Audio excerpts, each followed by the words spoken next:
Oke, selanjutnya kali ini kita bicara rembesan yang bagian kedua setelah bagian pertama. Oke, selanjutnya.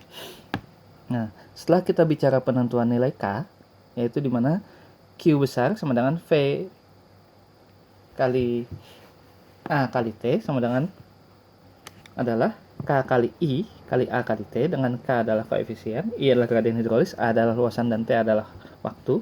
Kemudian rembesan padatan berlapis. Di mana pada tanah berlapis, maka debit air yang lewat pada penampang adalah Q sama dengan K ekivalen kali I ekivalen dikali 1 kali H sama dengan V ini, di mana adalah Q sama dengan V1 kali H1 tambah V2 kali H2 sampai ke Vn kali Hn di situ. Jadi V kali H yaitu tinggi penampangnya. Oke. Dengan K ekivalennya adalah seper-H, K1H1 tambah K2H2 sampai ke Kn kali Hn. Nah, jadi dijumlahkan, diambil ekivalennya. Untuk yang tegak lurus, maka V ekivalen sama dengan V1 sama dengan V2 sama dengan V3. Nah, coba lihat di sini bedanya. Di sini ekivalennya kalau yang melewati penampang tanah yang sejajar horizontal, maka V-nya ditambah.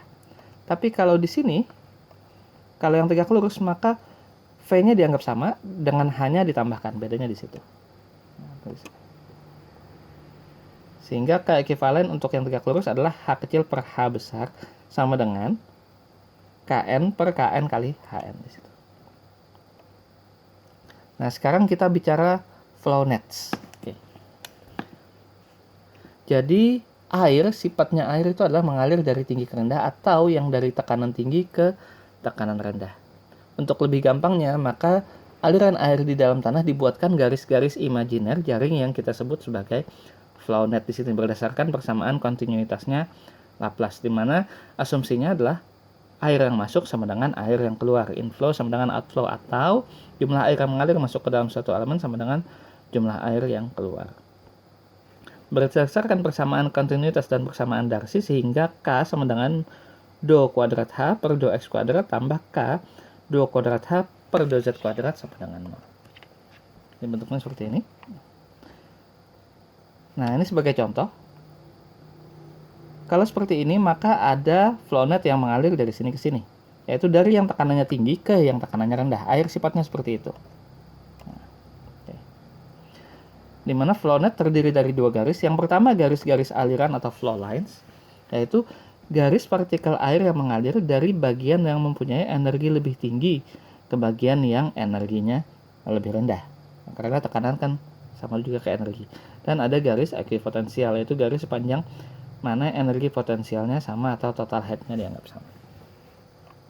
Jadi ada dua, ada flow lines, ada ekuipotensial lines. Nah, contohnya tadi,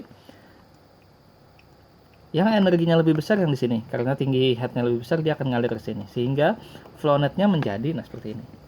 Yang namanya flow lines ini dari yang besar ke yang kecil, yang flow lines. Yang garis tidak putus-putus. Yang namanya ekuipotensial lines adalah yang garisnya putus-putus, yaitu garis yang menggambarkan tinggi head-nya sama seperti ini. Kalau kita lihat, ini akan membentuk seperti sebuah jaring. Nah, makanya disebut sebagai flow nets. Bagaimana kita menentukan jumlahnya? Tidak ada literatur yang menyebutkan pasti. Jadi yang jadi patokan adalah, kalau saya dulu diajari, kalau kita menggambarnya betul, maka antara flow lines dan ekuipotensial lines akan terbentuk satu kotak. Nah, di dalam kotak ini, kalau kita buat lingkaran, itu lingkaran bulat sempurna akan menyentuh pas ke empat sudutnya. Ke empat sisinya. Nah, itu akhirnya dia sudah betul. Nah, ini contohnya bendung. Ini bendungannya. Ini yang muka tinggi, muka rendah. Maka dari energi yang tinggi ke arah energi yang lebih rendah akan ada aliran air di bawah bendung tersebut yang ke arah sini. Nah, ini juga sama. Nah, ini yang mana itu? Nah, sama.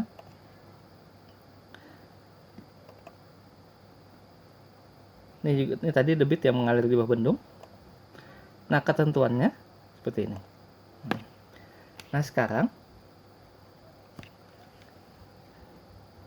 Dengan adanya aliran air yang dari tinggi ke rendah, maka ada konsekuensi untuk bangunan di atasnya, seperti ini turap ataupun tadi kalau kita bicara bendungan, yaitu ada aliran air yang mengalir di bawahnya, maka otomatis di bagian tempat air mengalir ini akan ada gaya angkat atau kita sebut uplift yang bisa mengakibatkan bendungan, kalau gayanya lebih besar dari berat bendungan ini, maka bendungan ini bisa terangkat. Nah, dengan bentuk tekanan seperti ini.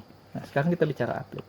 Jadi uplift terjadi kalau pada suatu benda atau suatu struktur ada air yang mengalir di bawahnya dan tekanan air yang mengalir tersebut lebih besar dari berat benda tersebut. Nah, itu dapat mengakibatkan uplift.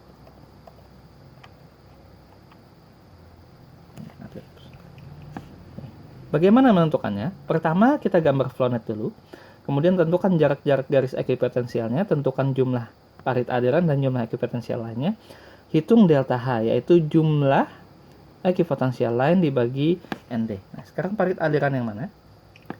Kita lihat di sini. Parit alirannya ada 1 N1, parit aliran ada 1 2 1, 2, 3, 4. Nah, sedang ada N-nya ada 6. Itu 2, 3, 4, 5, 6. Nah, terus itu. Arah alirannya ke sini. Ini ke sini. Tentukan pressure head-nya, tentukan tegangan. Nah, ini contohnya. Gambar dulu. Setelah gambar baru hitung tegangannya. Untuk contoh soalnya akan saya jelaskan selanjutnya di kelas supaya lebih jelas. Oke.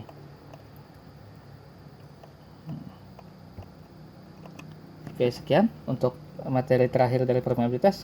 Kita ketemu lagi di tegangan efektif. Terima kasih.